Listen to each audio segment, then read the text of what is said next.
Hey guys, what's up? Cabin filter, how to replace. So ito yung ating element. Ito yung parts. So mas mura siya guys sa mga Shopee, if may mga seller. Tingnan nyo yung mga reviews if legit. So mas mura siya. Pakita ko sa inyo paano i-replace, alright? So yun guys, make sure open nyo, walang laman. Kasi pag may laman to, pag inalis natin dito, biglang babagsak siya. So medyo mahirap siya pagka diba? So yan, meron siya ditong parang nakapasok kasi yan dyan. Tapos dito rin sa side na to, nakapasok. Kunin nyo na lang isang kamay, dandahan yan, no? Para hindi nyo ma-damage. Okay, so dito rin sa kabila. Pero yung door kasi tatama siya. So open yung door. Open natin. Ayan, naka-open na. And then, ayan. So yan, dapat ganyan siya. Be careful guys, okay? So kasi ito yung baka masira yan, maklip. And ngayon, nandito siya. By the way guys, napalta na yan. Gusto ko na ipakita. Tapos ito, ni-remove to kanina kasi nagpa-air cleaning tayo. Inavail natin yung air kit. Toyota Air Care service sa 30,000 kilometers. Supposed to be sa 25,000 kilometers yun. Pero nakabalik na nga tayo sa 30,000 kilometers because nag 20,000 tayo before na PMS and then now 30,000. So yan, dito lang siya guys. Ayan, meron ditong parang opening. So ito.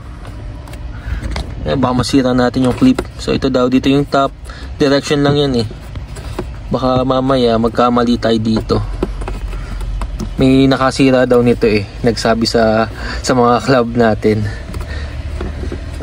Oh, wait lang. Oh, man. Ayun. So, ganun na pala siya.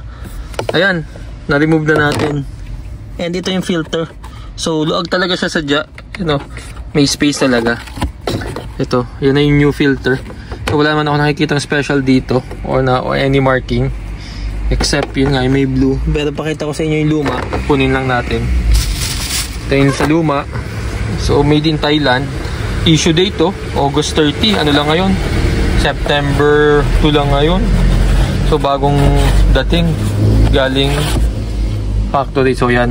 Yan yung before. And then after. Diba? So, ito yung setup. Yan. Ano natin. So, yan. Yun lang yung guys.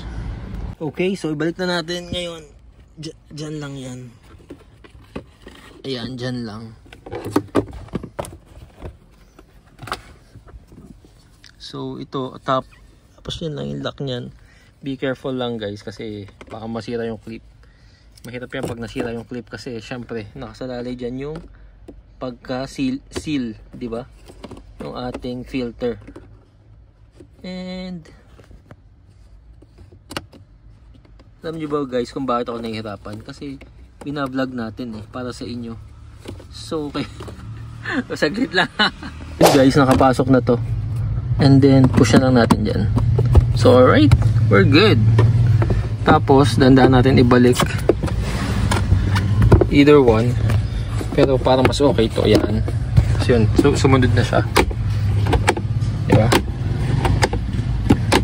Okay. So, good.